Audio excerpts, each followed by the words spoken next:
Are you a minister of God affected by the current lockdown regulations on church gatherings? Then BBT24 offers you a great opportunity to reach out to your congregants. As we celebrate our 1st year anniversary, we've got special rates tailor-made just for you.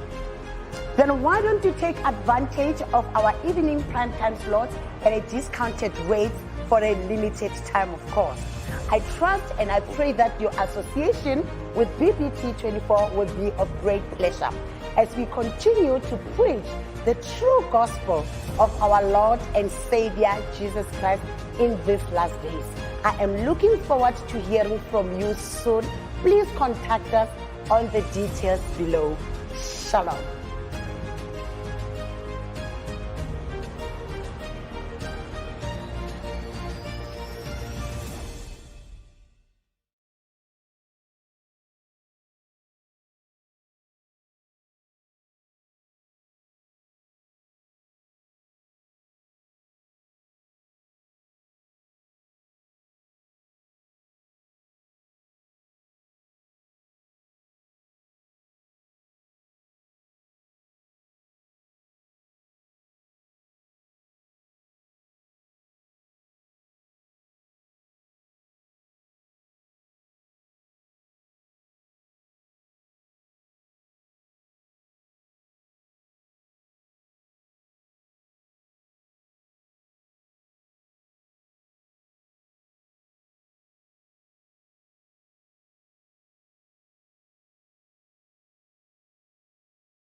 in order to address poverty, income poverty of people in the country. That means, from the definition that the Taylor Committee gave us in 2002, that we not only alleviate poverty in the form of social grants, but we also try to prevent poverty through creating mechanisms for people to actually save ahead of time for themselves through institutions such as the Unemployment Insurance Fund, the Compensation Fund for Occupational Injuries and Diseases, and also the Road Accident Fund. So when we talk social security, it's not only grants. There are three elements to it. It's the social grants, which is the social assistance program funded by government through general taxes. And then there's contributions that people make through funds that are established in legislation, such as the Unemployment Insurance Fund, the Compensation Fund, and the Road Accident Fund. Those are mandatory funds to which people contribute. Currently, the department spends about 3.5 billion rands per month, providing support to about 10.5 million people. The Department of Social Development writes the policy on the different kinds of grants. The primary focus of those ones is for people who are vulnerable in the country. We have social grants for children from the age 0 all the way up to age 18, children who come from poor families. So the department has those child support grants.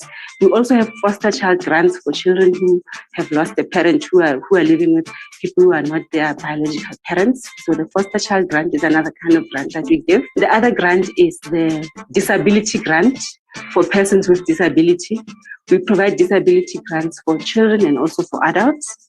And the disability grant is also given on a temporary basis, but also we have the permanent one for people with permanent disability. Then we have the older persons grant, which is the one that is the most famous, the one that the Gogos go in queue for. That's the old age grant. We visited Gogo Mildred Mtlalose, a 95-year-old pensioner living in Soweto. Gogo Mildred is a recipient of the social grant meant for the elderly. Mina ngumildred Mtlalose, ngihlala ezonde 689. Ngiyahola. Igrant ka-1. Bengikhohliwe manje ukuthi 1,800. Le grant le ngiphiliswa yiyo ngoba ngisenabantwana. Yiyo esingiphilisa ngibhadale ogesi kathufile khona manje sakhipha imali enkulu 200. Ukudla endlini. Abafana laba baphilanga banesifo sokuwa. Umfana oyedwa wentombi yami. Konke kubheke mina ngisenamntwana, abantwana abayi9 base-Avalon. Noyise nomakoti. Sengisele nabantwana abathathu abasebenzi. Lo munye uyagula naye. Sengisele nale ntombazane engibhekile la endlini. Iyangiphelela evikini lokugcina. Ngihambe ngiboleke komakhelwane abanosizo. Ngibuyisele mangihola. Njengoba izobe ngibabuyisele ngiboleke. In 2020, the unthinkable happened. The National Coronavirus Command Council has decided to enforce a nationwide lockdown. To reach the most vulnerable families in our country, we've decided on a temporary 6-month coronavirus grant. So the COVID-19 grant, the SRD grant that was introduced, was intended to support people of working age who did not have any means of supporting themselves during the period. So it was given to South Africans, but because there were also people in the country who are non-South Africans, who are asylum seekers, and those who are from Zimbabwe and Lesotho, who are permitted to be in the country, they have special permits to be in the country. They were also included because they were also in the same situation of not being able to work, not being able to survive without some sort of income support. So they were added to the beneficiaries that would access the 350 grants. So basically, those who were legally in the country at that time and could not work for themselves, they are also included in that 350 grant allocation. Initially, the allocation that was given was for around 6 million people, but then because COVID got extended, the grant was given from April up until October of 2020. Then because COVID went on for much longer than we thought, and the lockdown also went on for much longer than we thought, the decision was taken to extend the provision of the grant all the way up to April again of 2021. So after that, it became clear that because of COVID and its impact on the economy, the unemployment rates were continuing to grow, and poverty levels were continuing to grow. Cost of living and cost of food was getting higher. So there was a much greater risk of people really falling into hunger. And so the decision was taken to extend the grant even further. So now the 350 grant has been extended all the way up to the end of the financial year now, March 2022. That's when the grant will be concluded, in order to continue to provide the support that people continue to need.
Social security and appropriate social assistance, including and not limited to if they are unable to support themselves and their dependents.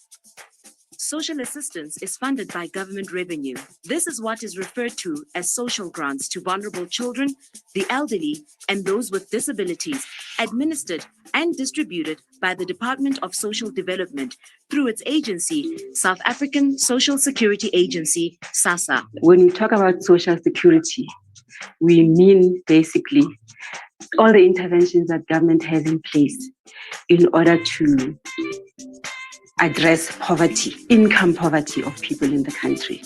That means, from the definition that the Taylor Committee gave us in 2002, that we not only alleviate poverty in the form of social grants, but we also try to prevent poverty through creating mechanisms for people to actually save ahead of time for themselves through institutions such as the Unemployment Insurance Fund, the Compensation Fund for Occupational Injuries and Diseases, and also the Road Accident Fund. So when we talk social security, it's not only grants. There are three elements to it. It's the social grants, which is the social assistance program funded by government through general taxes. And then there's contributions that people make through funds that are established in legislation such as the Unemployment Insurance Fund, the Compensation Fund, and the Road Accident Fund. Those are mandatory funds to which people contribute. Currently, the department spends about 3.5 billion rands per month, providing support to about 10.5 million people. The Department of Social Development writes the policy on the different kinds of grants. The primary focus of those ones is for people who are vulnerable in the country.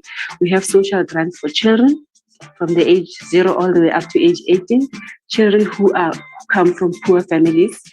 So the department has those child support grants. We also have foster child grants for children who have lost a parent, who are living with people who are not their biological parents. So the foster child grant is another kind of grant that we give. The other grant is the disability grant for persons with disability. We provide disability grants for children and also for adults. And the disability grant is also given on a temporary basis, but also we have the permanent grant for people with permanent disability. Then we have the older persons grant, which is the one that is the most famous, the one that the Gogos go in queue for. That's the old age grant. We visited Gogo Mildred Mtlalose, a 95-year-old pensioner living in Soweto. Gogo Mildred is a recipient of the social grant meant for the elderly. Mina ngumildred Mtlalose, ngihlala ezone 689. Ngiyahola. Igrant ka-1. Sengikhohliwe manje ukuthi 1,800. Le grant le ngiphiliswa yiyo ngoba ngisenabantwana. Yiyo esingiphilisa ngibhadale ogesi, kathi ufile khona manje sakhipha iy'mali ey'nkulu 200 ukudla la endlini. Abafana laba baphilanga banesifo sokuwa. Umfana oyedwa wentombi yami. Konke kubheke mina ngisenamntwana, abantwana abayi9 base-Avalon, noyise nomakoti. Sengisele nabantwana abathathu abasebenzi. Lo munye uyagula naye. Sengisele nale ntombazane engibhekile la endlini. Iyangiphelela evikini lokugcina. Ngihambe ngiboleke komakhelwane abanosizo. Ngibuyisele mangihola. Njengoba izolo bengibabuyisele ngiboleke kubo. In 2020, the unthinkable happened. The National Coronavirus Command Council has decided to enforce a nationwide. Testing 1 2.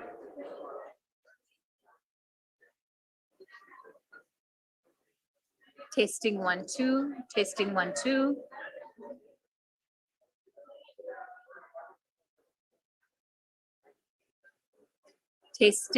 Testing 1 2. There we go. Good evening, ladies and gentlemen. Can I have all of your attention, please? I'm going to ask that we all head on over to our seats. We're getting ready to begin with tonight's program.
Ladies and gentlemen, I'm going to ask that we all please take our seats and begin to settle down.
I'm still seeing a number of people that are lingering around.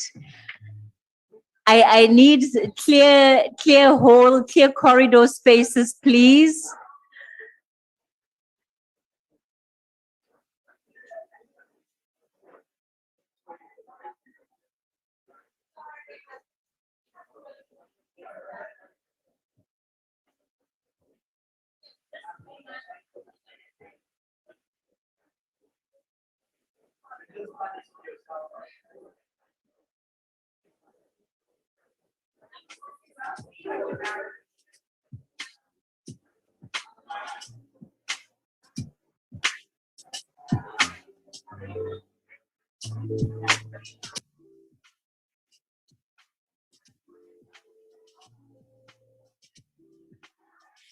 Good evening, ladies and gentlemen. Thank you so much for that. I understand the excitement. It's been a long time since many of us were able to gather like this. We've probably seen each other in meetings on Zoom or any other platform of choice for the virtual meetings, but certainly gathering in person like this, nothing quite beats the human interaction. Welcome to the launch of the Social Security Review publication for the year 2021. An agenda for action, working towards a social compact. The phrase social compact is one we're going to hear quite a number of times tonight because it really speaks to what the future of social security in this country needs to be. My name is Kathy Mutlatlana, and I'm going to be your host for today. Before we get into the formalities in terms of what you can expect on the program, I'm going to ask that we all please stand on our feet as we officially open with the country's national anthem.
Are you a minister of God affected by the current lockdown regulations on church gatherings?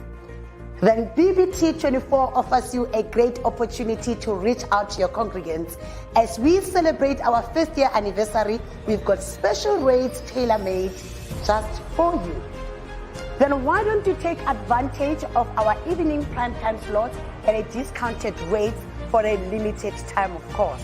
I trust and I pray that your association with BBT24 will be of great pleasure as we continue to preach the true gospel of our Lord and Savior Jesus Christ in these last days. I am looking forward to hearing from you soon. Please contact us on the details below. Shalom.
Are you a minister of God affected by the current lockdown regulations on church gatherings?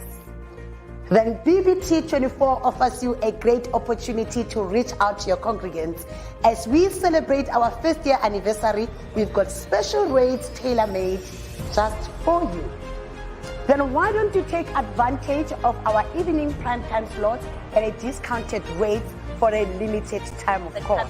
I trust and I pray that your association with BBT24 will be of great pleasure as we continue to preach the true gospel of our Lord and Savior Jesus Christ in this last days.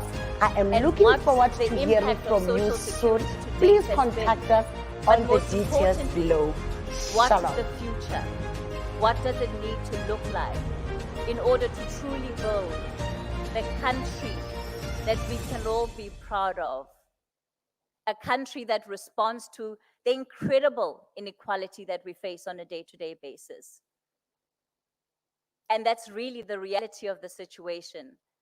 None of us can ignore what is simmering, what is brewing below the surface. And hopefully tonight will give an opportunity to provide for some answers. Thankfully, I'm not the expert here, so there's no pressure on me to be the smart one in the room tonight.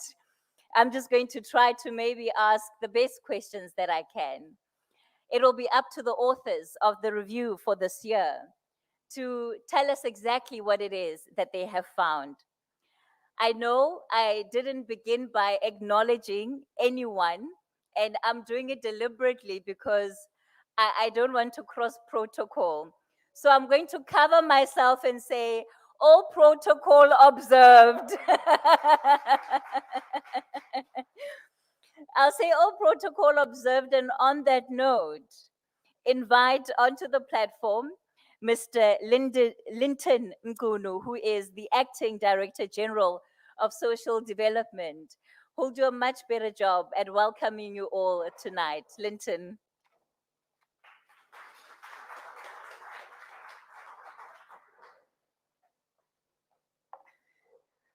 I don't know if I'll do a better job. It's safer for me to also say all protocol observed. Well, good evening, Program Director, Ms. Kathy Motlatlana.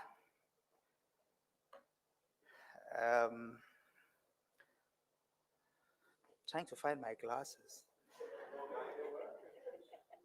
You know, they say that you must respect people who wear glasses because they paid money to see you. Right? So I paid money to see you. So please respect me, although I can't find them right now. But thank you very much, Program Director, once again, Ms. Kathy Motlatlana, the Minister of Social Development, Minister Lindiwe Zulu, our Deputy Minister of Social Development, who I think may have joined us virtually. She's not been well for the past few days and couldn't make it to Cape Town. The Chief Executive Officer of the South African Social Security Agency, Ms. Totsimemela Kambula, the Acting CEO of the National Development Agency, Mr. Bongani Magongo, of course, the founder and our co-host this evening of GovChat, Mr. Aldred Jordan, Professor Heidi van Rooyen, Deputy CEO of the Human Sciences Research Council, CEO of Eltron, Mr. Mteto Nyati, the CEO of,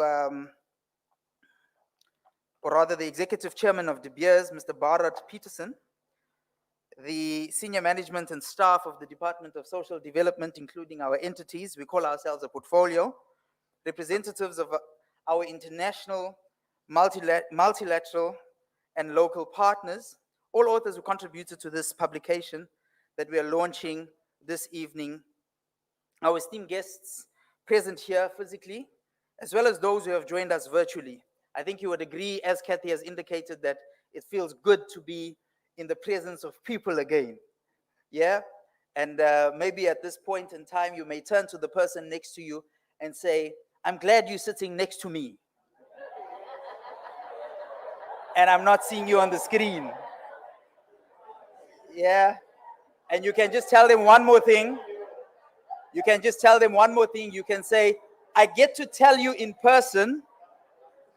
You can say this to them. You can say this to the person next to you.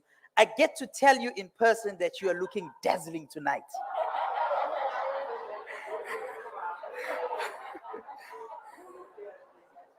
Well, thank you, ladies and gentlemen. A very good evening to you. And thank you once again for joining us this evening and lending us your time at this very important gathering where we are launching the Social Security Review publication, An Agenda for Action and Working Towards a Social Compact.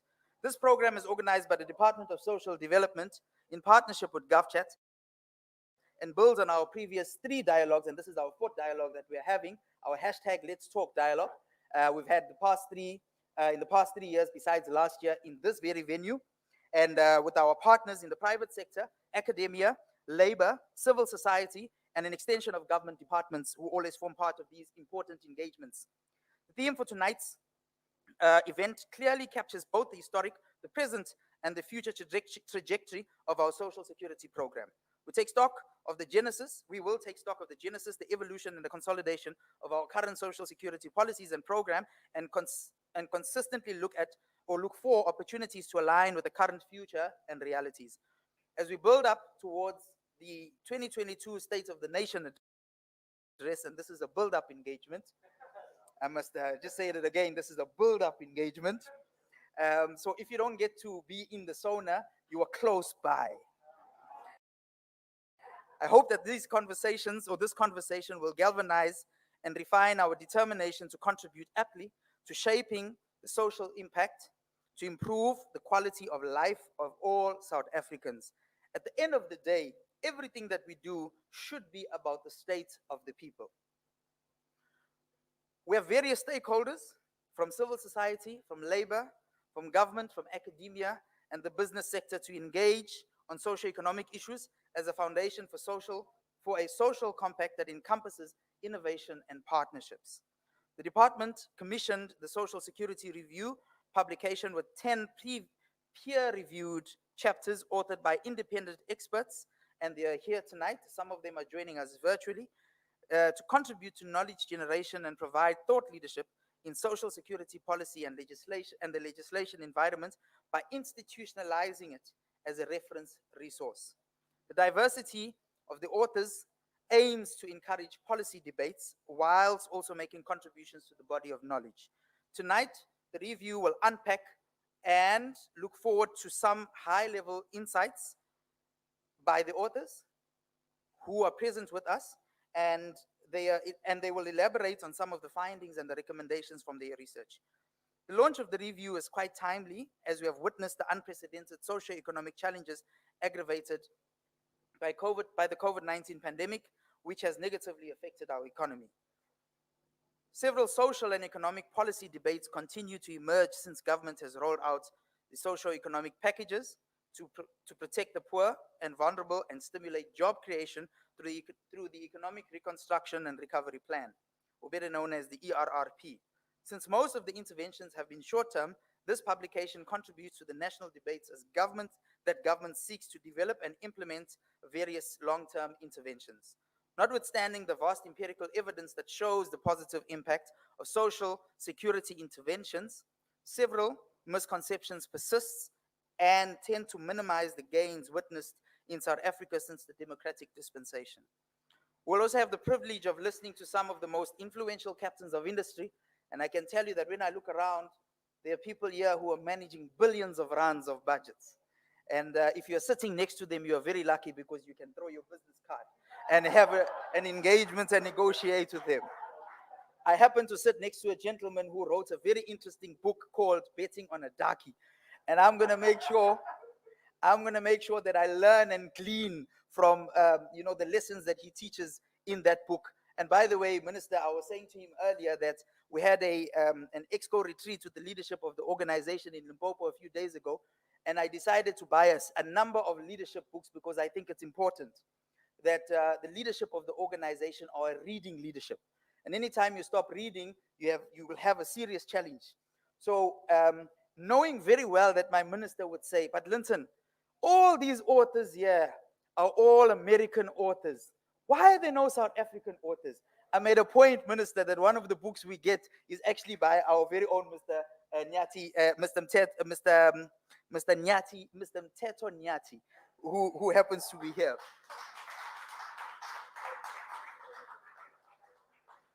So we're also privileged to be joined, as I indicated, by and to be listening to some of the most influential captains of industry and ideas for building partnership and other innovative approaches towards a social impact that will facilitate greater social, economic, and social and economic inclusion of those who are still on the margins of the economy, of our economy.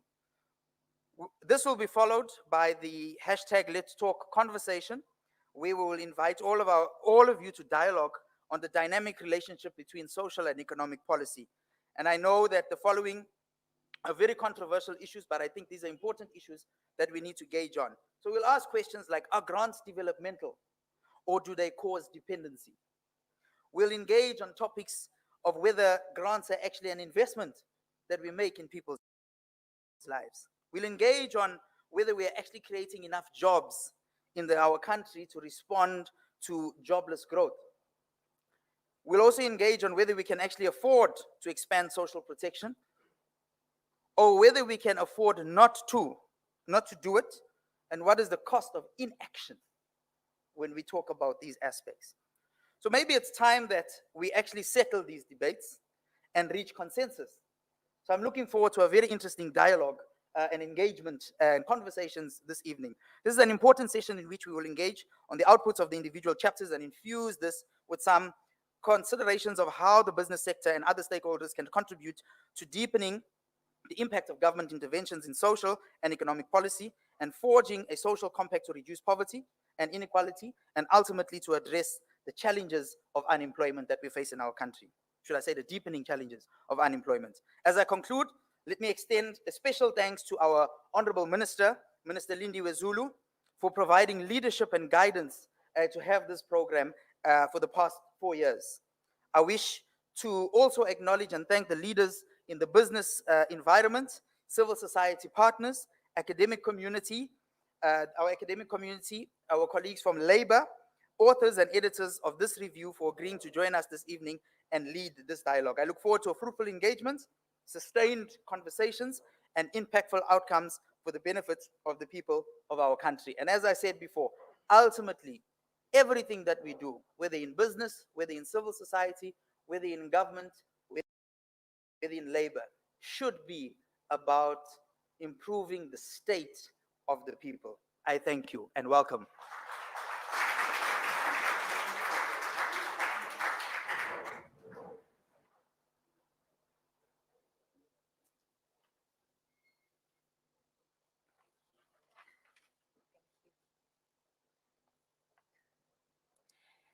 Thank you so much for that, Mr. Mkunu. Let me then welcome next onto the program, just to also give us an idea of how the lay of the land for this evening looks like, Mr. Aldred Jordan. He's the CEO of GovChat, and they, of course, are also part of our hosts for tonight.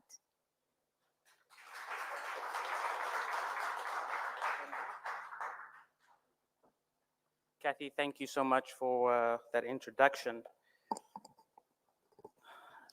The Honorable DG has welcomed you already. I will start off with a very controversial comment and say that we have no leadership crisis in this country.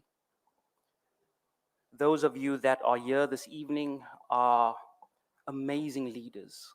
You are humble, and we are very honored to have you here this evening, and I am very grateful and thankful that you could make and spend time with us this evening. I am going to share some rules with you around COVID-19. We all understand this already after 2 years. I am going to ask that we try to keep our masks on when we need to, or when we feel that we need to. We have sanitizing stations around the building. I am also going to say that You cannot jump off the balcony yet. If you need to leave, there are 2 exits on both sides, staircases. And so if there is something that is worrying, you are more than welcome to use each of the staircases. That's it for me. I've got the simple task, and I will speak to you later. Thank you so much.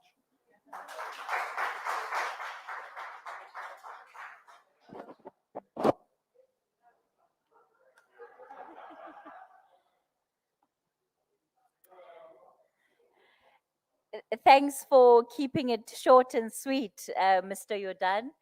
As we enter the next phase of our program, I am hoping that our authors for today are going to take a leaf out of your book and keep it as short as possible. Of course, not skimping on what is the most crucial part of their presentations, but just a slight note to our panelists that let's be mindful of the time. Let me welcome then to tell us more about what this Social Security Review publication is and the research that has really been embarked on here. The HSRC, one of the editors of this book, Dr. Tim Hart. Dr. Hart, the floor is yours. No pressure, but we're expecting you to lay a foundation of this work. Thank you.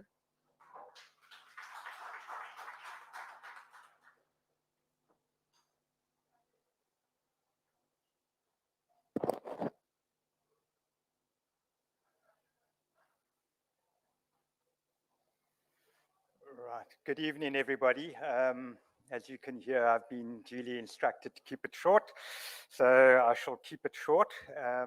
Protocols have all been observed, and it just gives me great pleasure to be here with everybody tonight, and I'm doing this on behalf of my co-authors, Shireen Matala and Stuart Ngandu from the HSRC. And it's a privilege to be here at the inaugural edition of the Social Security Review. We hope there will be another edition soon to come in the next year or two. The HSRC and especially ourselves were honored to be contracted by the Department of Social Development to serve as the editorial committee. And we oversaw its production and did a lot of the technical work around it. Editing and the producing of the book in conjunction with the DSD team. The publication was conceptualized by the Department of Social Development with a key focus being on addressing a significant gap in the information about the state of social security, where it comes from, what the new models are, how it's transformed after 1994. And I think we must all agree that the department should be commended on taking that initiative because it contributes to our history of social development in South Africa. And a lot of the information was previously not, I wouldn't say unrecorded, but it wasn't consolidated as it has been in this publication. The HSRC team, the 3 of us, what we did was we basically brought together our academic experiences, authors of other publications, our experience of working at the HSRC on different themes, such as poverty, inequality, unemployment. And we brought this together to help sort of shape this document or this publication. The publication was actually designed and developed by the Department of Social Development, and we came on board a little later as the authors. As the editors, not as the authors. Only 2 of my colleagues were authors. But it basically, what the department did was they sent out a call for 6 areas that they wanted covered around social security in South Africa. And at the end of that, authors were identified and 6 papers were produced on the theme of social security. One of them didn't pass the peer review process, unfortunately. So another paper was drafted.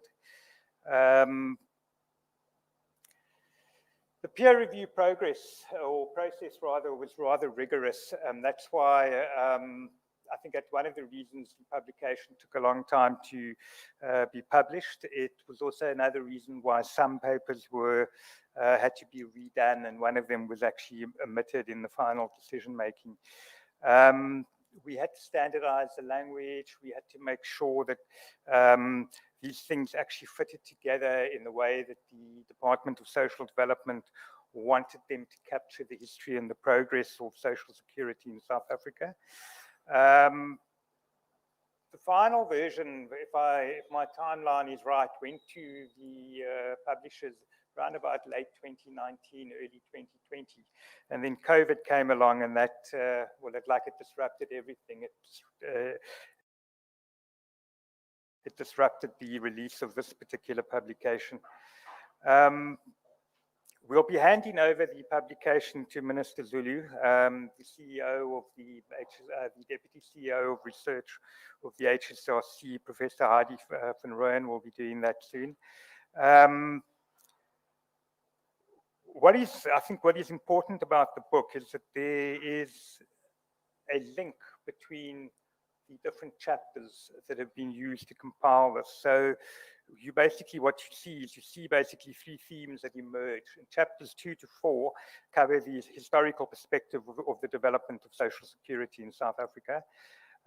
Chapters 5 to 7 then look at some of the key debates with respect to the parameters of a comprehensive social security system. And then the third theme is looking at the need for South Africa to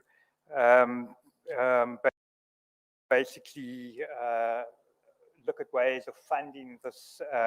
It's a non-contributing social security system. So and the third theme looks at ways of doing that and what has actually happened in between. And it also touches on the final chapter, touches on the role of the South African Social Security Agency. I think my concluding marks, just to be very quick, I think the authors, I think the team at Social Development, and I think the editors or my co-editors will agree with me if I describe this process, where we've come from and where we've got to tonight has been very challenging, but it's also been very rewarding. It's been exciting. We've worked with many different people. There have been frustrations. We've shared those. We've maybe caused some of those frustrations. I'm not sure, but anyway, it was really a team effort with everybody involved, both the department, ourselves, and of course the authors, because without them there wouldn't have been a publication. I need to just say thank you to a few people who were crucial to this. There was Brenda Siboko, all right, who was one of the initial people I remember at some of our first meetings, but Brenda was crucial, as was Sizwe and Anthony as well. Their guidance and their leadership was crucial throughout this process. We also thank the peer reviews, who I can't mention because everything was done in a blind peer review thing to try to ensure that we had a good standard of publication. We'd also like to thank Professor John Seeger, who did most of the editing of all the chapters. And of course, we extend our gratitude to the authors who, I think some of them, not only those sitting here next to me, but I think many of the others who hopefully are joining us online will say that there were many frustrations with some of the comments that we posed and that the reviewers posed. But anyway, we've got there.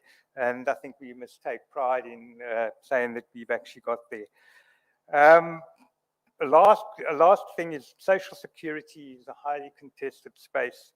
And it is our hope that the Department of Social Development continues to champion the publications like Social Security Review, and specifically the Social Security Review as a key publication around social security. It allows the blending of thoughts and ideas of independent scholars, and it also allows us to unravel debates and look at new ones. So thank you and good evening, everybody.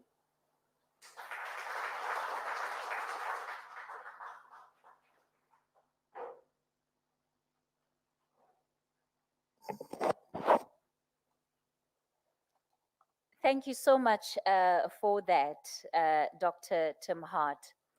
I think when you talk about the independence of thought that has gone into this review, one just has to look at its contributors to really appreciate that independence of thought.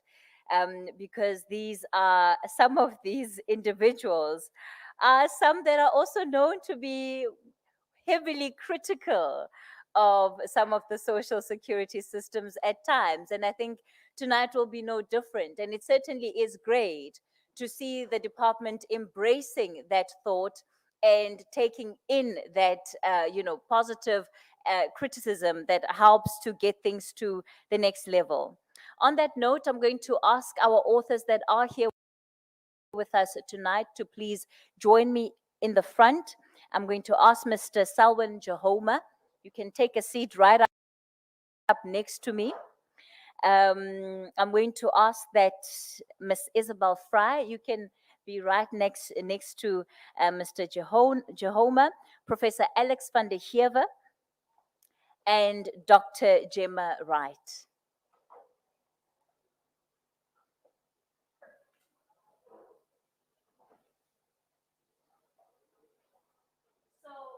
Going to do is that I'm going to give each of you an opportunity just to, many of the people in the room, of course, have not had the opportunity of actually seeing the review tonight. You will be receiving it as a part of your packs to take home.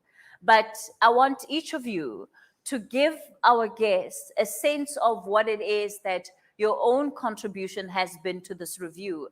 And the way that it has been structured is to provide the foundation for the conversation that we are going to have later on tonight that will include everybody that is in this room. So, Mr. Jahoma, we're going to kick it off with you because you're focusing on social security in South Africa and you're bringing us that historical perspective of where we come from and perhaps even where we are right now. Thank you, Madam Kathy.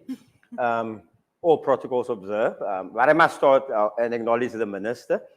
I'm growing older now, and I'm sure you can see it, and the issue of time is not going to apply to me. Okay. Which issue of time? The limitation. Brenda will tell you that it's been a long time since I've had the benefit of meeting the family. I was saying I'm growing older because it's not normal for younger women to excite me anymore. But the minister's been exciting me for the last 2 years. When I look at the news, new things happen in social development, and that's great. And so thank you, Minister and Brenda and Brenton and the team, Anthony, that's been keeping up the good work. The history. I was lucky that when I joined government, 2000, I was thrown into this, that, and the other. And first, one of the first things was benchmarking. And so we had to travel to a range of countries. Australia, the UK, Netherlands. And what caught me was that why is our social security system so different? Given that industrialization started in South Africa earlier than many other countries, gold, diamonds. So we had electricity, railway lines, telegraph lines before most of the colonized countries. But if you compare our social security, if you take Australia, if you take the UK, if you take Netherlands, yes, it's all different. And people always claim, yes, because they're rich. It's not true. They started when they were poor, before 1990. Okay, so my history periods are broken up into 4 periods. Before 1920, between World War I and II, then following the war. And if others were going to get to write it, there's a post-COVID social security. So I've put together the 4 periods, and it's not arbitrary. Many historians use those 4 phases or periods to explain what happened either industrially or technologically, and same thing with social security. And I can add some more if you would like, Kathy. I think some detail. I think expand a little bit more for us in terms of when you do the benchmarking and the comparisons. You say, people say these countries are able to provide a certain social security net because they are rich, and that's not the case. Juxtapose that with South Africa for me. Okay, maybe just a correction. When they introduced social Yes. security, they weren't rich countries, whether it was Sweden, Germany, the UK. Mauritius, good example, poor, a economic Nobel Prize laureate said in 1950, Mauritius will never make it. And yet today it's booming, the economy is doing well, and they've got a comprehensive social security system. So much so that when we tell people what it is like, even South Africans that you expect to get excited, it's bad. In Mauritius, you get covered by government from birth if you're in poverty as a student. This is not unusual. It happens in these countries because they've made deliberate decisions. What went wrong? 1919, the World War I ended, and we introduced the veterans benefit. White people got a benefit, a social, and we still have the veterans benefit. Black people, nothing. Even those who got to war, 1942, those black and coloreds who went to war in Indians got bicycles. But there was also grants for the rest. So every period decisions were made based on one, this is a colony. So extract South Africa's wealth, set up Old Mutual and Sanlam and all of it for white categories, but leave the majority out. That's before 1919. 1928, the old age grant came for white people, not for coloreds. 1942, we had a committee of inquiry into social security.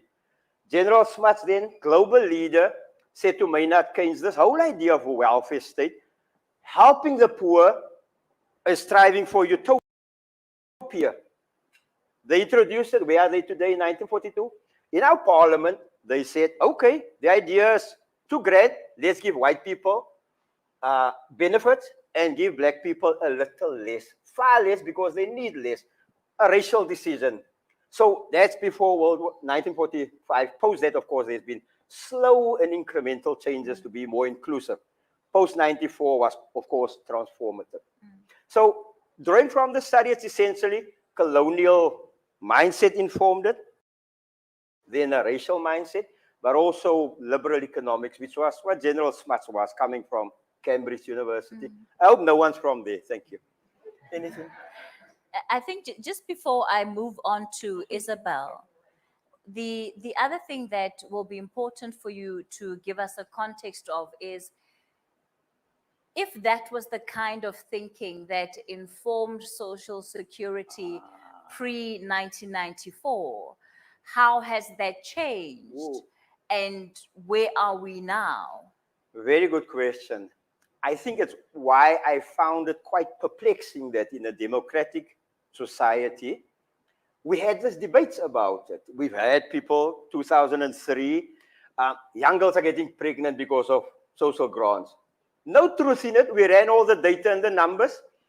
People are getting disabled deliberately. They're sharing sputum.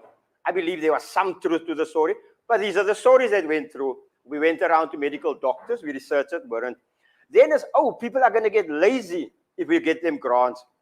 So we found it difficult to understand how could we, in a democratic society, or becoming aware of human rights, how did we differ?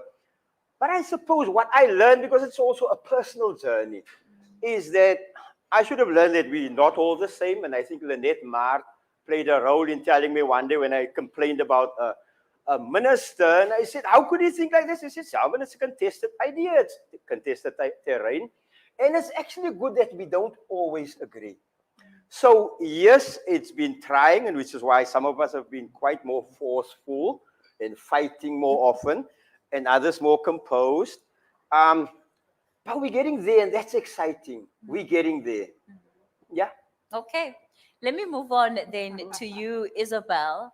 And I'm going to give you an opportunity to talk to us about the human rights-based approach as part of what you've contributed to this review. Sure. Thank you, Kathy.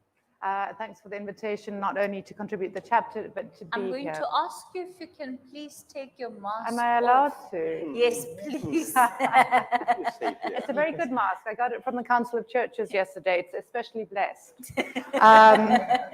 But Is my sound okay? I've got a bit, okay, great. So I just wanted to start this by saying that this building for me, this area, the square mile, has a particular significance for social security. When I started, my first career was commercial law, and my law firm was just up the road at Plain Park. And then my sense of the need to work for social justice prevailed.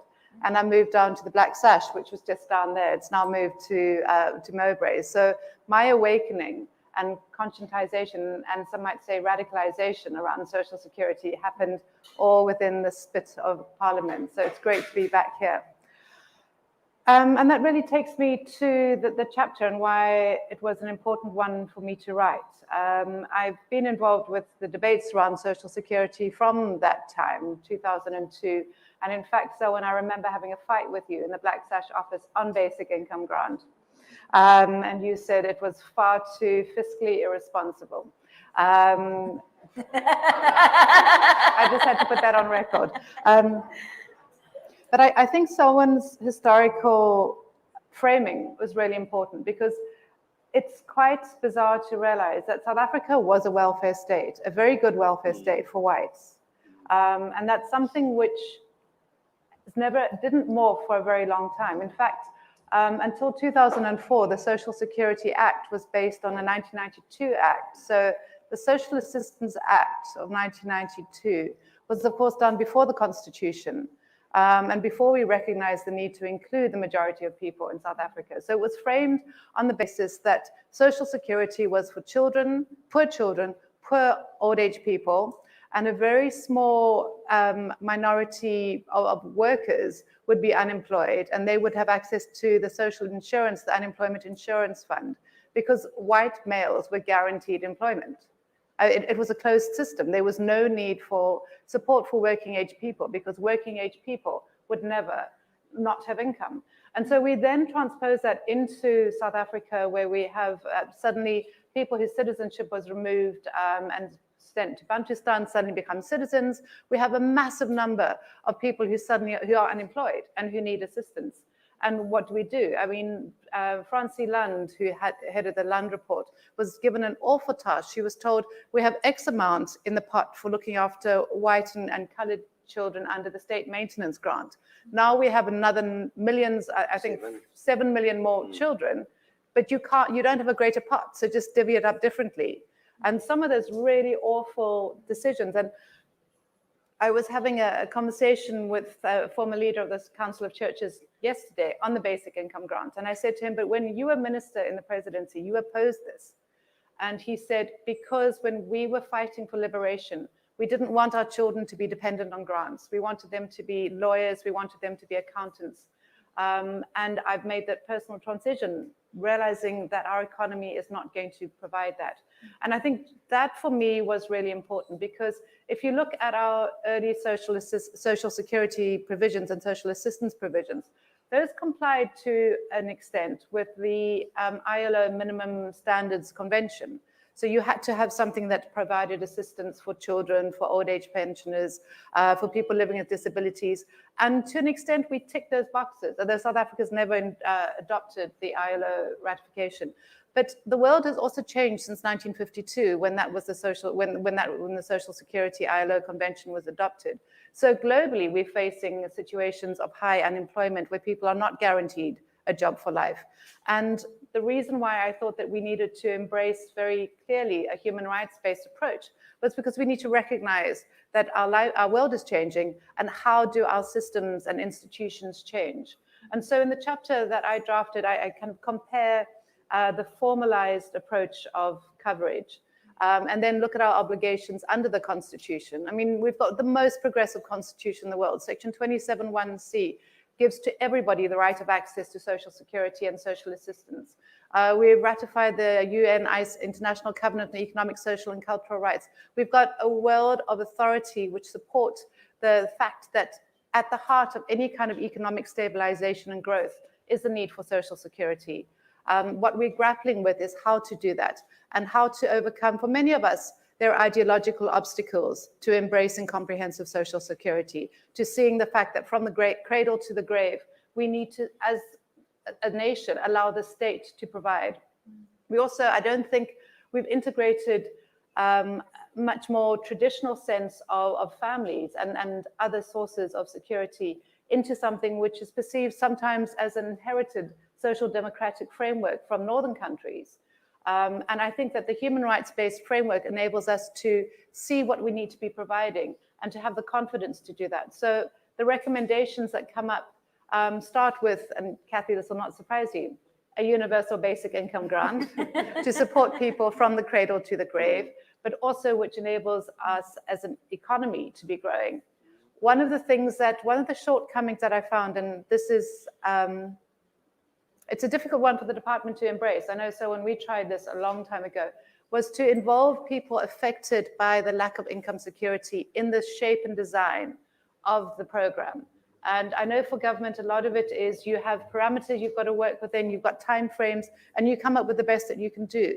But are there ways in which, not only through NEDLAC, I know, Brenton, that we spend a lot of time at NEDLAC together on these questions, but are there ways in which people living in communities, in country areas, can be invited into the discussion, and maybe GovChat has a role to play in that, so that there's a sense of ownership in the program and the project that exists. But I do hope within the next decade that we'll be seeing a very different framework to social security. And in conclusion, I really want to salute the minister, because the courage that you have, Minister Zulu, in the face of really trying to change people's minds and understanding of social security is one that is, I stand in saluting you, and thank you very much for that.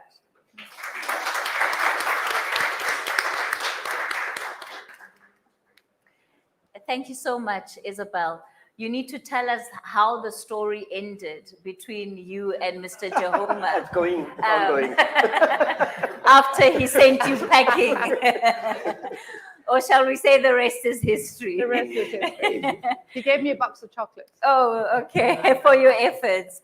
Let me then give the opportunity to Professor Alex van der Heever, who is going to address the really big thorny question around the future of social security in this country. Economic growth, social security, are these two things competing? Are these competing interests? Are they mutually exclusive? I can go on and on, but the floor is yours. Yeah, so I think it's worthwhile sort of understanding the trajectory of the debate in South Africa, certainly that I've been part of, because as part of the Taylor Committee of Inquiry in 2000, and prior to that I wasn't really involved in wider social security discussions, but focusing specifically on health. Now what the Taylor Committee of Inquiry did was it brought together a group of people who had never spoken to each other before on the topic of comprehensive social security. It was the first conversation on comprehensive social security in South Africa. And that was a mindset change. And actually from that period on, I've been involved in health, but also social security more broadly. Now, what you would find in many social security discussions is that the core obstacle to progress in developing the institutions have been economic arguments, they've been narratives. And part of this narrative is understanding, for instance, within a society like ours, what causes poverty and inequality. And what you've got is a particular narrative that has dominated the South African conversation right through that period, and I've been part of that, dealing with that as part of the discussion and the conversation on social security reform. The conversation kind of goes like this, that economic growth is the priority, employment is the best form of social security, and if we don't provide employment and out of the employment and economic growth, we will then provide the benefits. We will provide the capability to then redistribute resources to people who have less. So that's basically the dominant narrative that has existed in South Africa up until this point. It's not evidence-based, it's a position. And I think that is the important issue to understand. So what you start to find when you start to look at the evidence, you start to see that that is rather a weak and shallow framing of the issues. That in fact, poverty and inequality are a consequence of policies of very complex societies. We live in a modern world today, modern in inverted commas. We live in a world which has technological change that is involved, that has changed the relationship of people to the working environment, that has meant that if you do not have income, you have nothing. Okay, this is not a subsistence environment. So these become fundamental obstacles to social inclusion in society, the absence of income. And we have methods of distributing income that are tied to the way in which the economy functions. You work or you own assets and you earn a dividend, you earn something off those. So we tend to worry about people who earn an income not working when they're poor, but we don't worry when they earn an income and they don't work, but they own many assets. And we don't really worry when people inherit money, not having earned it or worked for it. That distribution of income is sacrosanct in society. Now, so these are all issues that are both values, but they're also institutions. So the issue about how you create a decent society is essentially looking at the institutions that distribute income, that distribute the ability to participate in society. And if those are perverted, you get poverty, you get endemic, structural poverty, inequality, and unemployment. So the question of the chicken and egg, what causes somebody to be unemployed? What causes somebody to be in poverty? It's very often the institutions of society which include the rules of the game that are set up. But it also includes the agencies, the organizations that are set up to make social decisions. And if they are poorly structured, you will have distortions in society. Now, I've recently sort of put out an article in response to, I think, some of the attacks on the on basic income support framework, and have which is pretty much aligned with the chapter that I've drafted, where the issue is to understand that the question is what comes first, and income distribution changes agency in society and an ability to participate. And, but there is another whole set of issues that are quite important, and those are the contingencies, the risks that we face as we go through our lives. So this is another issue. Unemployment and structural unemployment is one of those contingencies, but others are the death of a breadwinner, becoming disabled, losing income, these shocks, becoming ill, becoming a short-term illness, long-term illness, getting children. All of these things destabilize households quite considerably. And the more we say that the only way to make those households stable is for somebody to be working as the only solution, is clearly false. You have to create additional buffers. And when we look at the post-war consensus on social protection in Europe, you see that what they started to do in the post-war period, it came out of a crisis, we're coming out of one now. That crisis was one which said, we're fighting Hitler, we're fighting the Soviet Union, but we're sending poor people out to fight. But when they bomb this city, they don't go to free hospitals. Some people have to pay. The rich are okay, the poor are not. So perhaps they're going to join the enemy if we send them out.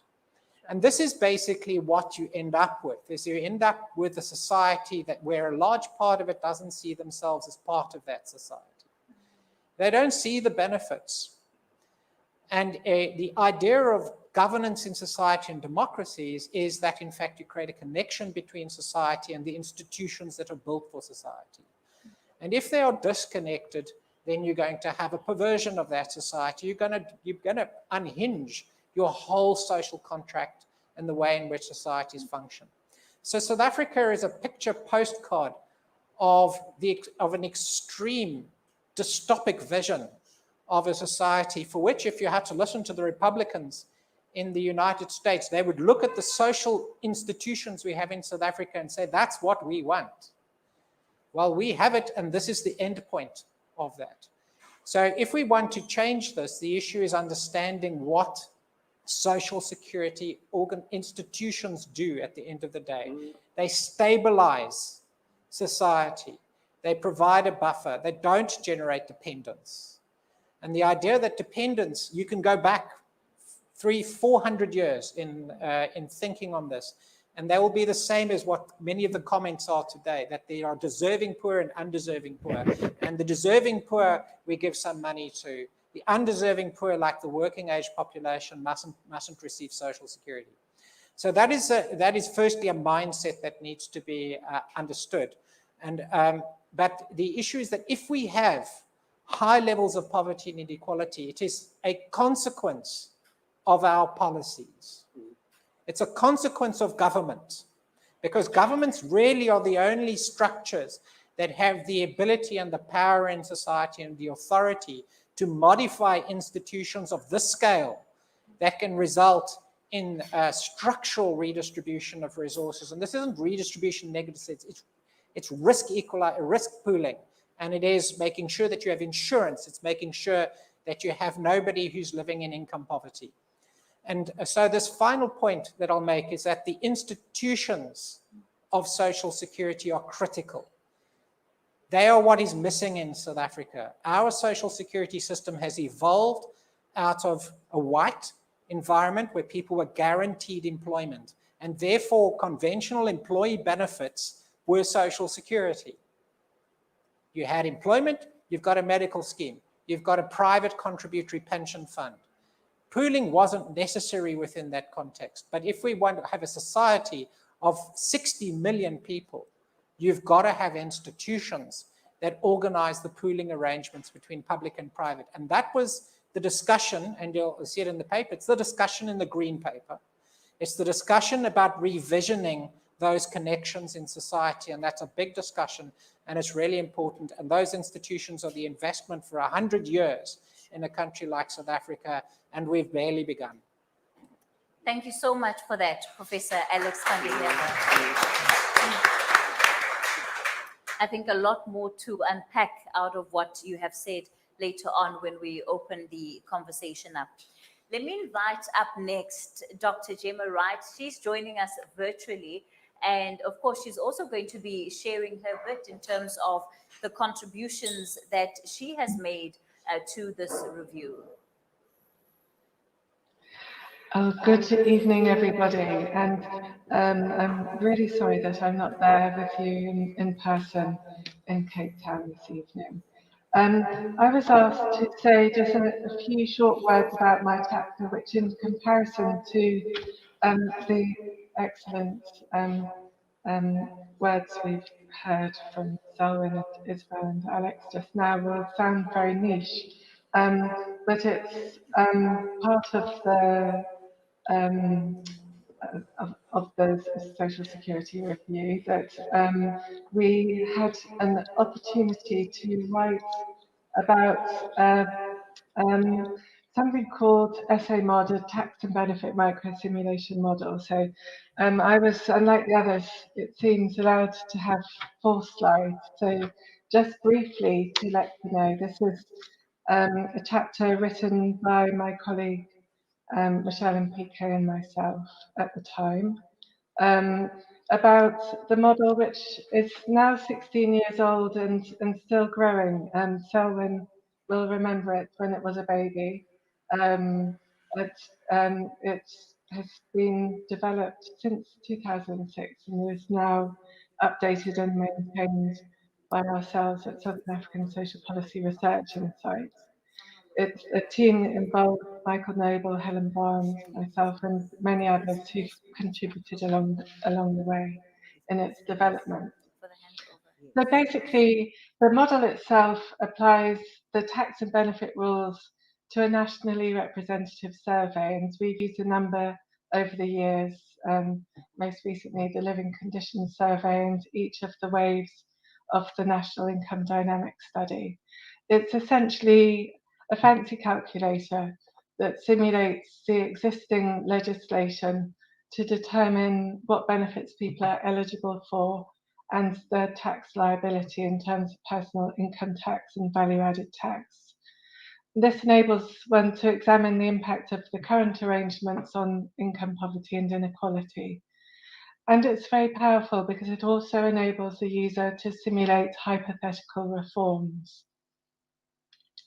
The model has been used in a number of ways for policy by DSD and SASA, and we set out some of the uses within our chapter. But I thought I'd quickly mention 4 that have been undertaken since we wrote the piece. Firstly, looking at the impact of the benefit changes in 2020 in response to the COVID-19 pandemic. The government responded really quickly compared to many other countries across the world in terms of both augmenting existing benefits and the introduction of new ones, most particularly the COVID SRD benefit. And using a model such as SAMod, it's possible to quantify the impact of that. Secondly, we've worked with the National Treasury and SARS to model the recent VAT increase and look at options for redress for people in poverty of the impact of the VAT hike. Thirdly, SAMod was used to simulate numerous options for exploring basic income supports for people of working age, for DSD and the ILO, and we simulated a number of different options for basic income grant, the universal benefit, and also for means tested options, some of which are within the basic income support's main report. And lastly, a derivative of SAMod has been built that simulates the detailed personal income tax rules. And unlike using a survey in the main SAMod model, we use a full set of anonymized personal income tax records, which enables SARS to look at, with a new lens, the current impact of the personal income tax policy, but also to explore potential policy reforms. Those are just a few examples of the way in which the model can be harnessed to explore policy questions and also look at the cost and impact of different reforms. Lastly, I think that in South Africa we should be particularly proud that this model is an example of the very first time that this type of software was used in a developing country context. It was initially designed for use across Europe with all of the different complex tax and benefit arrangements that they have in different countries across Europe. And we identified that that flexibility might mean that it could be used in different country contexts. And in fact, it is now being used in over 40 countries across 5 continents. And I think that the SAMod model now has many sisters across the region and further afield using the same common platform and approach. We at SASTRA have had the privilege of working with country partners to build models in Indonesia, Mozambique, Namibia, Rwanda, Tanzania, Uganda, Vietnam, and Zambia. And they all look to SAMod as the big sister. And there's now a growing network of users in South Africa and in these other countries, both within government and academia, who are learning and using these micro-simulation skills. So with that, I will conclude and thank you. Thank you.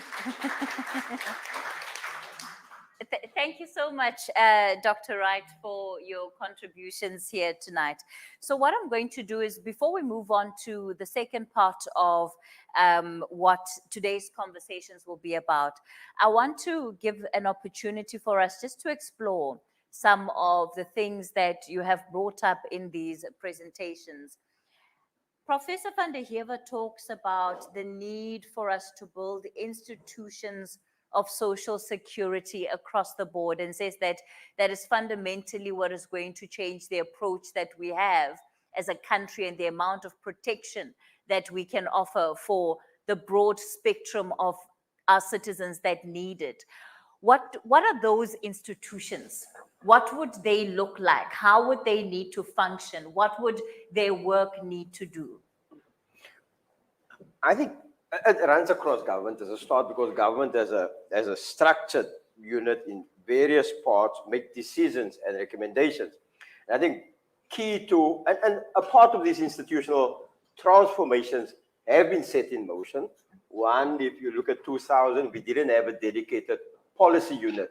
And in fact, that dedicated policy unit has made most of the work that we've seen, policy developments in the past 15 years, possible. Dedicated. Then we also didn't have a focused institution like SASSA. We had 9 provinces, 9 different arrangements. We now have SASSA, and that is a major achievement. So there's one set of leadership that drives improvement of services and making sure we get it.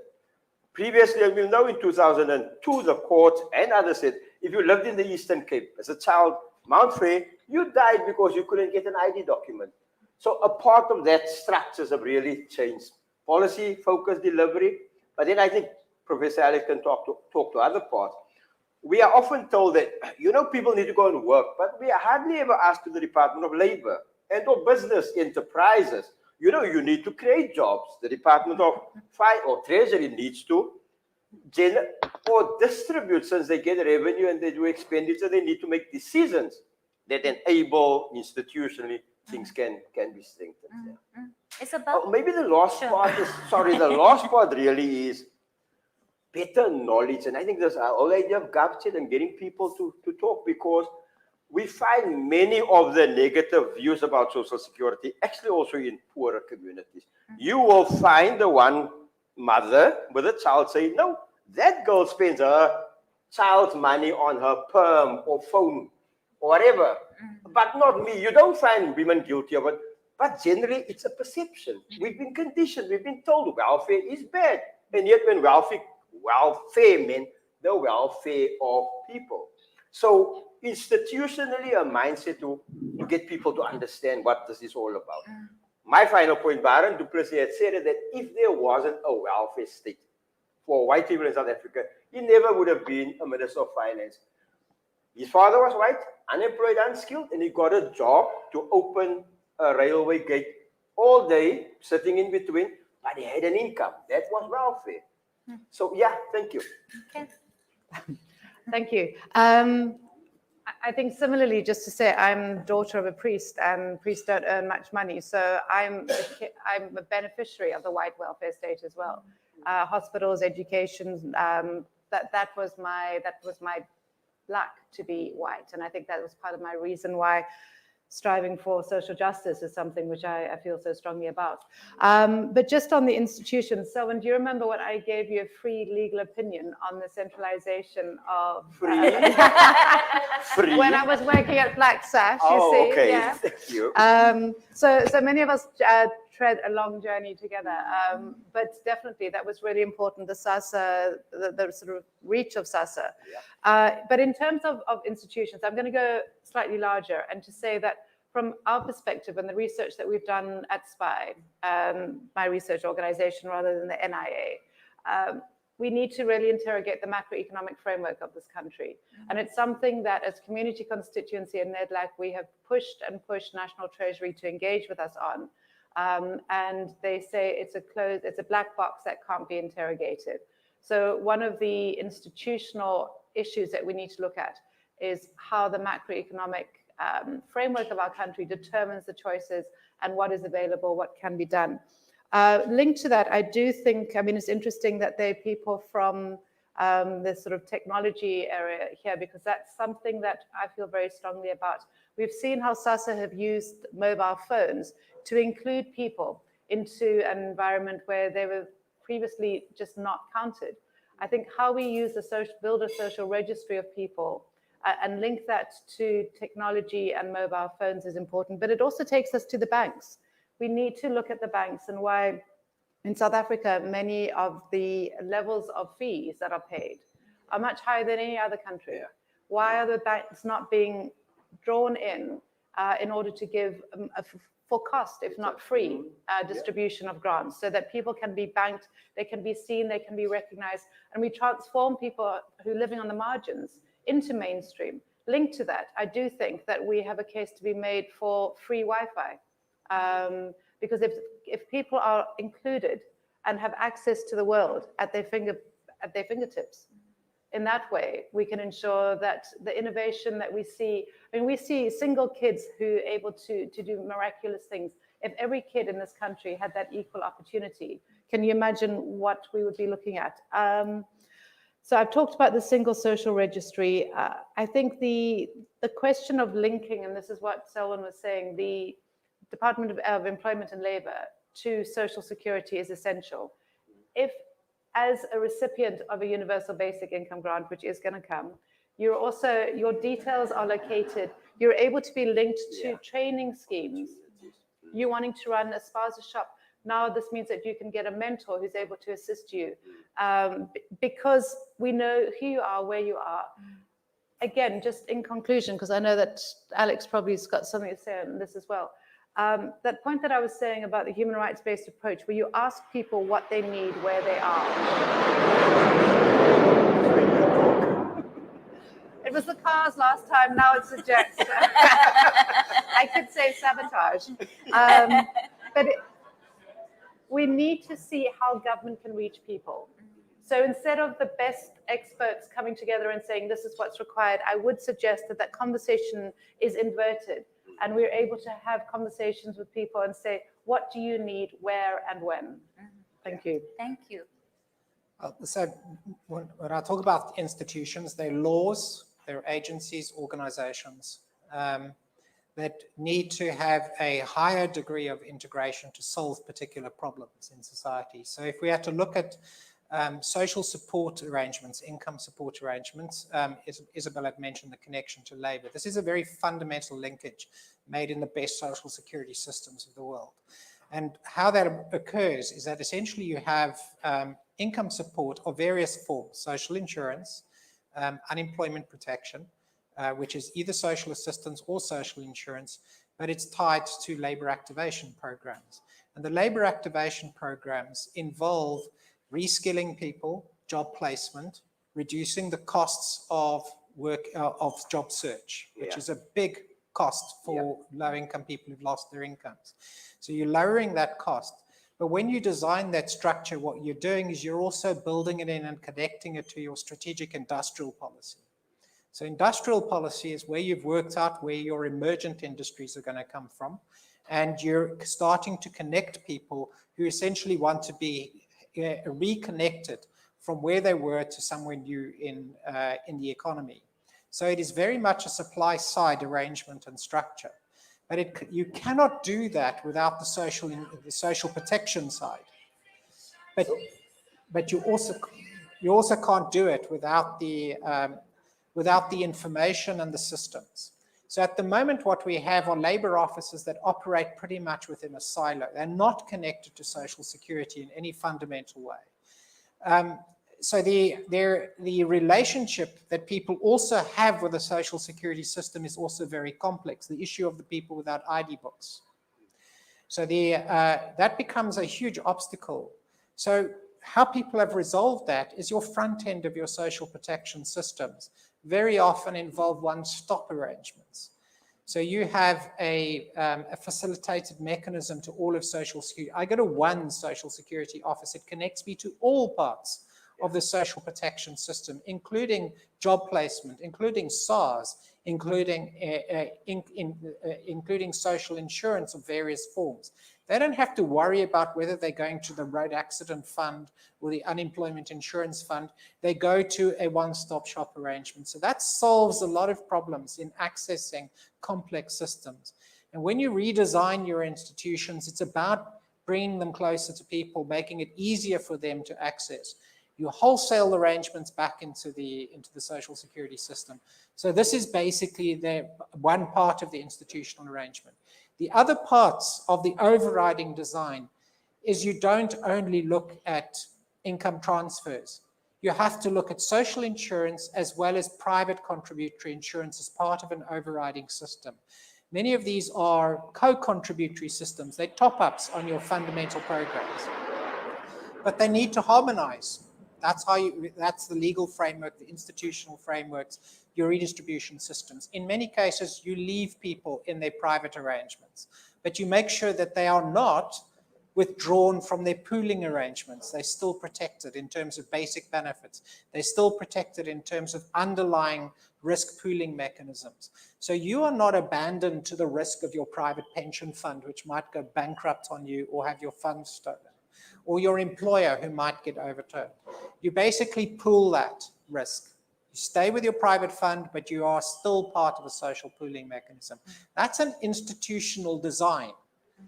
If you don't do it right, it doesn't work. Then you atomize your system and people don't have the protection. The risk shifts to families and households. So those are parts of it. When you then, and I'll just make a final comment, parts of the system are also regulators. We have, I'm afraid, conflicted regulators in South Africa, badly designed regulators, regulating the wrong things. And very often you want to have people that are focused on regulating minimum benefits, access to those arrangements, prudential regulation, competition regulation. All of those things should be part of a coherent design when you're talking about social security, because invariably, whether you have a proper institutional framework or not, it's about 30% of GDP. It doesn't matter whether it is actually part of a state structure. All that happens is that a formal part of social security is the majority of that 30%, or only 5% is part of it. But we're spending 30% on social protection one way or another. It's either badly managed through poor institutions or well managed through good institutions. And but in essence, it's such a large proportion of society that you can't afford to get it wrong. And currently in South Africa, we are. All right, thanks for that.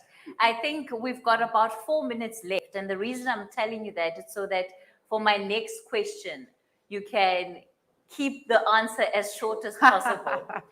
Everybody on this panel seems to agree on the need to extend social security to everybody in this country who needs it, regardless of how old they may be.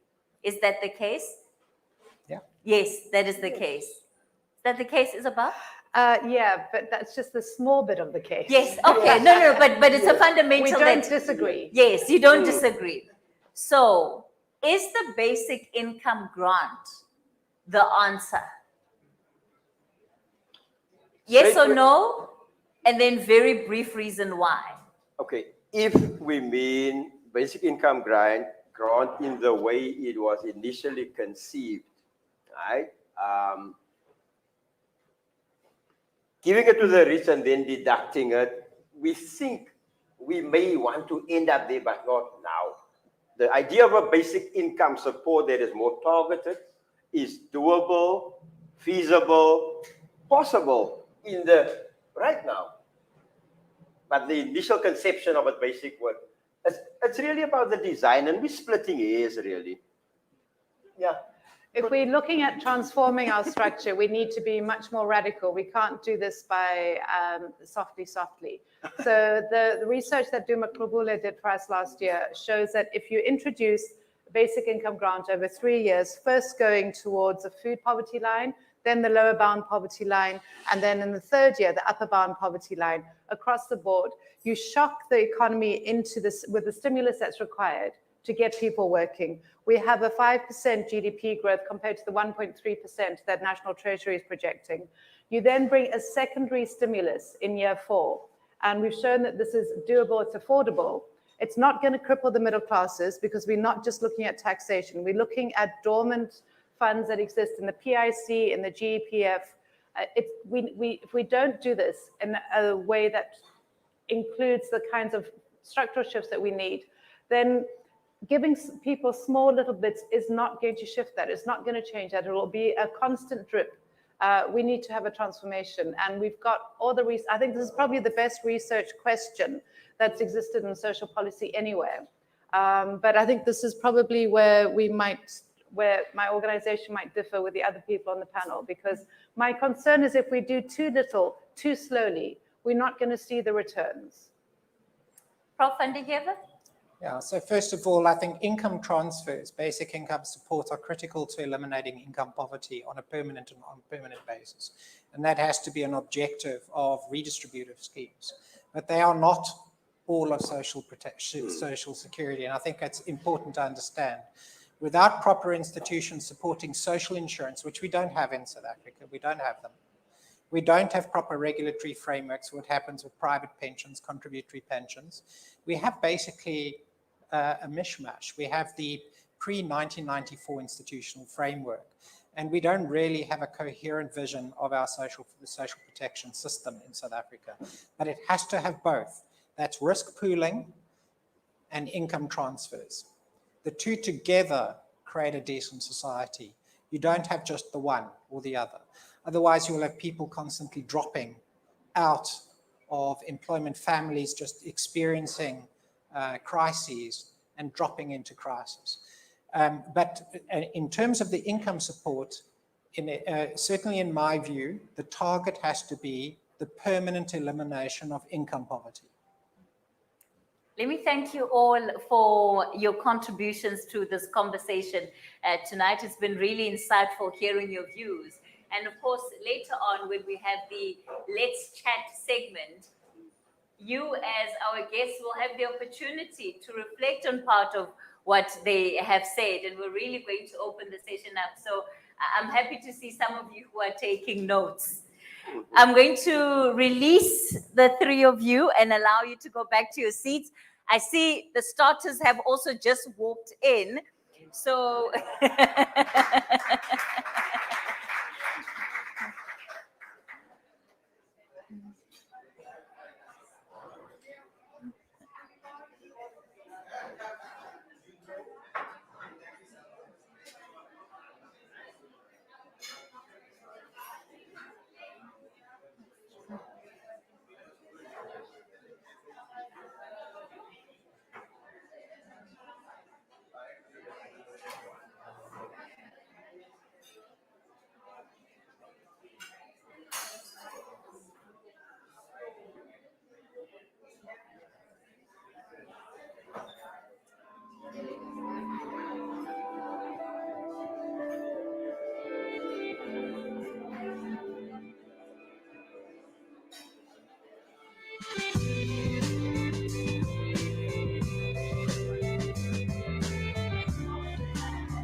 no, it's okay. They walked in. So what I'll do.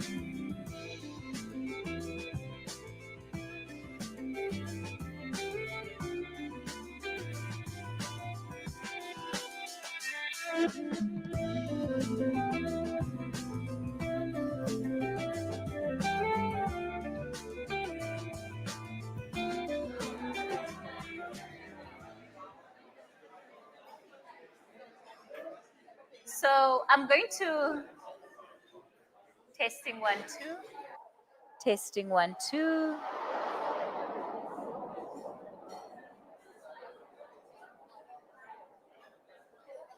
Testing 1, 2. Oh.